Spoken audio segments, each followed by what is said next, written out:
Tuan Mahmudnya, Tuan Datuk Seri Kamil, yang Tuan Kojarudin, yang bagi Datuk Kamarudin Ali, yang Produsen Cik Kamarudin, Timbalan Ketua Eksekutif Masjid, Ketua-Ketua Jabatan, Ketua-Ketua Polis Daerah, rekan-rekan media dan juga semua para hadirin dan hadirat sekalian. Walaupun saya telah diberikan satu teks ucapan dan juga sebagainya, tapi setelah mendengar ucapan yang diberikan oleh Ketua Polis, saya sendiri bagi pihak Masa Skills kami mengucapkan terima kasih kerana diberi peluang untuk menjadi rakan kepada pasukan polis. Saya masih lagi ingat pada bangunan IPK Puan Wali pada tahun 2000, saya sendiri pernah menghadiri temuruga untuk menjadi kadet ASP pada masa tersebut. Saya baik tak masuk. Dan Cik Kamarudin, my deputy CEO, was my referee for my special branch interview back. Yang pentingnya saya difahamkan, walaupun saya tak berkhidmat dengan pasukan polis, tapi menjadi hasrat untuk saya selalunya untuk bekerjasama dengan rakan-rakan saya yang kini bertugas di Kodim dan sebagainya. Dan saya masih lagi ingat juga pada beberapa tahun lepas bila saya berjumpa dengan Datuk Kamarudin Ali, bila saya berjumpa beliau untuk menjadi ahli lembaga pengarah masa sikit, dan beliau bertanya kenapa saya sebagai pegawai besar polis kena mengena dengan jururawat. Saya berkata dengan Datuk Kamarudin, selain Datuk Kamarudin Ali ini handsome, sebenarnya kita are in the same business, that is saving life. Di mana polis is doing prevention, whereas Masa Skill in the business of cure, the same business in saving life. So begitulah kami telah menjemput Datuk Kamarudin Ali untuk berkhidmat sebagai ahli lembaga pengarah. Dan seterusnya kami mendapati bahawa pegawai-pegawai yang besar daripada polis khususnya mempunyai integrity, and a lot of them are very knowledgeable.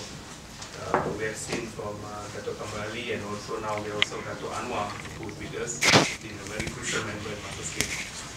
So sebagai tanda untuk ucapkan terima kasih dan juga the social security that we feel is involved in the street, so we thought that we want to have a social responsibility program with the police.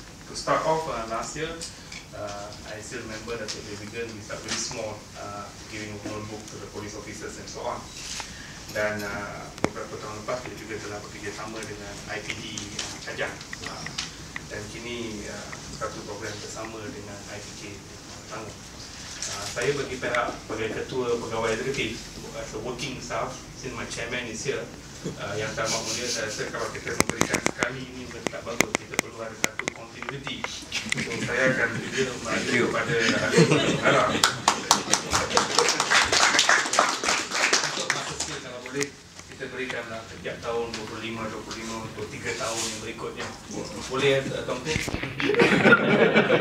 That's the danger because I told Tuanku to give a speech.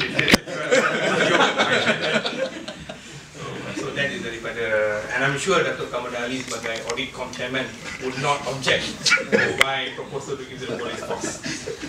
Selain daripada itu, Datuk CPO dan juga meminta kepada Datuk CPO memandangkan IPD Kajang memainkan peranan yang penting, dan mereka sering membantu kita daripada OCPD yang lepas, Tuan Kamarudin, kepada OCPD yang baru yang telah berjumpa.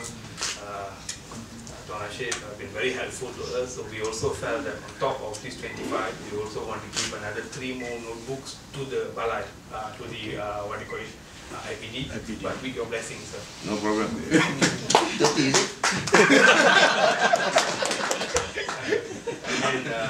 And I kata Datuk CPO, kami juga meminta pemenang Datuk CPO di mana Masa Skill mempunyai ramai 19,000 pelajar, student, dan oleh kerana hampir semua daripada kami adalah dalam bidang sains kesihatan, sama ada jururawat ataupun medical technician, radiographer dan sebagainya, dan mereka berkhidmat di hospital.